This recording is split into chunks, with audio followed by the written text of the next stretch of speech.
प्यारे बच्चों, कैसे हैं आप सब? आशा करती हूँ आप सब अच्छे होंगे, स्वस्थ होंगे।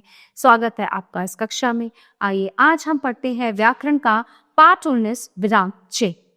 बच्चों, जब हम बात करते हैं या हम कुछ लिखते हैं तो बात करते और लिखते लिखते हम जो है कुछ मतलब वाक्य पूरा करते हैं, कुछ बोलते बोलते पॉज करते हैं, बीच में रुकते हैं, अपनी बात पूरी करने के लिए थोड़ा थोड़ा विराम देते हैं, है ना।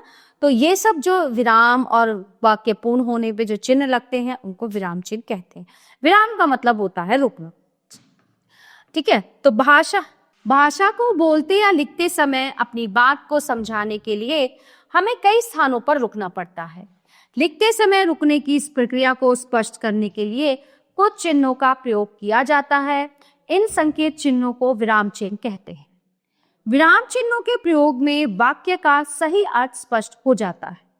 नीचे दिए गए उदाहरण को पढ़िए और समझिए। रुको मत जाओ, रुको मत जाओ। उपयुक्त दोनों वाक्यों में समान शब्दों का प्रयोग हुआ है, परंतु विराम चिन्ह के अलग अलग स्थान पर प्रयोग होने से दोनों वाक्यों का अर्थ बदल गया है। तो इस प्रकार भाषा में भावों अथवा अर्थ की स्पष्टता के लिए जिन चिन्हों का प्रयोग किया जाता है वे विराम चिन्ह कहलाते हैं। विराम चिन्ह के प्रकार। हिंदी भाषा में प्रयुक्त होने वाले कुछ विराम चिन्ह इस प्रकार हैं। पूर्ण विराम। पूर्ण अर्थात पूरा विराम अर्थात आराम रुकना। वाक्य के पूरा होने पर उसके अंत में पूर्ण विराम चिन्ह का प्रयोग खड़ी रेखा के रूप में होता है।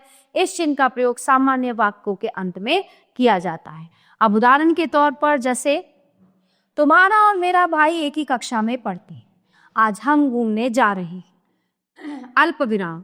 जहां वाक्य में पूर्ण विराम की तुलना में 1/4 रुकना पड़े वहां अल्प विराम का प्रयोग होता है। जैसे हमारे विद्यालय की स्थापना 14 मई 1999 को हुई थी। लाल, पीला, हरा, गुलाबी और नीला मेरे प्रिय रंग है।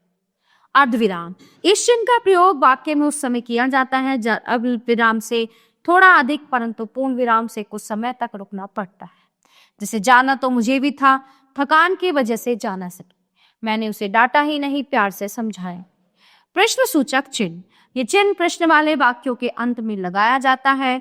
जैसे इतनी तेज धूप में क्यों घूम रहे हो, संध्या ने रोहन की पुस्तक क्यों ली। विस्मयादि सूचक चिन्ह।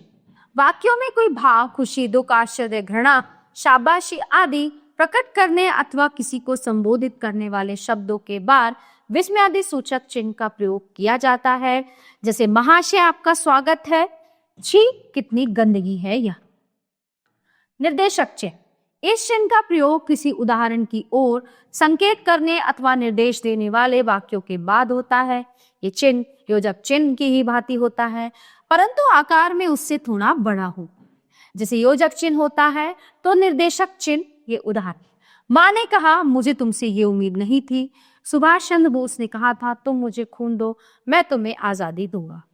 निर्देशक चिन्ह का प्रयोग संवाद लेखन अथवा किसी के द्वारा कहे गए कथन तथा निर्देश को स्पष्ट करने के लिए किया जाता है। विवरण चिन्ह। वाक्यांशों के विषय में सूचना या निर्देश आदि देने के लिए विवरण चिन्ह का प्रयोग किया जाता है। दूसरे शब्दों में कह सकते हैं कि किसी बात का उदाहरण या विवरण अगली पंक्ति में देते समय भी विवरण चिन्ह का प्रयोग किया जाता है। जैसे सांप्रदायिकता, राष्ट्रीय एकता के लिए भयंकर खतरा। साहित्य, मानवता का दर्पण और दीपक। योजक चिन्ह। योजक चिन्ह जोड़ने वाला चिन्ह होता है। इस चिन्ह का प्रयोग शब्द युग्मों के बीच में द्वंद्व तथा तत्पुरुष समास में अक्षरों में लिखी जाने वाली संख्याओं तथा तुलनात्मक स्थिति में किया जाता है। जैसे रात दिन, सुख दुख, दाल रोटी, माता पिता, चांद सी सूरत, रुई सी सफेद। लाघव चिन्ह। जब वाक्यों में शब्दों को संक्षिप्त रूप से लिखा जाता है तब इस चिन्ह का प्रयोग किया जाता है। जैसे प्रोफेसर, डॉक्टर, पंडित आदि। उद्धरण चिन्ह। किसी के द्वारा कहे गए कथन को ज्यों का त्यों लिखते समय अथवा किसी शब्द का महत्व दर्शाने के लिए इस चिन्ह का प्रयोग किया जाता है। ठीक है, यह चिन्ह दो तरह का होता है। इक्यारा उद्धरण चिन्ह, दोहरा उद्धरण चिन्ह। इक्यारा उद्धरण चिन्ह किसी व्यक्ति के कथन या वाक्य को उसी रूप में प्रस्तुत करने के लिए प्रयोग किया जाता है। जैसे शिव मंगल सिंह सुमन, सूर्यकांत त्रिपाठी राहुल। ठीक है, इस तरह से। दोहरा उद्धरण चिन्ह किसी व्यक्ति के कथन या वाक्य को उसी रूप में प्रस्तुत करने के लिए प्रयोग किया जाता है। जैसे सुभाष चंद्र बोस ने कहा था, तुम मुझे खून दो मैं तुम्हें आजादी दूं। उद्धरण चिन्ह का प्रयोग पूर्ण विराम, प्रश्न सूचक चिन्ह, विस्मयादि सूचक चिन्ह आदि के बाद होता है। कोष्ठक, इस चिन्ह का प्रयोग कई स्थितियों में किया जाता है, जैसे संवाद लेखन के समय पात्रों के हाव भाव प्रकट करने के लिए, जैसे बालक हंसते हुए तुम मेरा क्या बिगाड़ लोगे, क्रम संख्या दर्शाते हुए जैसे 1 क ख ग घ, देखो ये ब्रैकेट बने हुए हैं ना। वाक्य में प्रयुक्त किसी कठिन शब्द का अर्थ स्पष्ट करने के लिए, जैसे मौखिक भाषा का उच्चारण बोलना किया जाता है। हंसपद या त्रुटिपूर्वक, वाक्य लिखते समय यदि गलती से कोई शब्द छूट जाए तो उसे लिखने के लिए हंसपद अथवा त्रुटिपूरक का प्रयोग किया जाता है। जैसे मामा जी कल मेरे आने वाले हैं, कल मेरे आने वाले हैं, ये मामा जी लिखना भूल गए तो चिन्ह लगा त्रुटिपूरक, ये हो गया। मेरे सभी उत्तर बिल्कुल हैं, क्या है, ठीक है। तो प्यारे बच्चों, ये पाठ ये समाप्त होता है। आशा करती हूँ आपको अच्छे से समझ आया होगा। मिलते हैं अगली कक्षा में। धन्यवाद।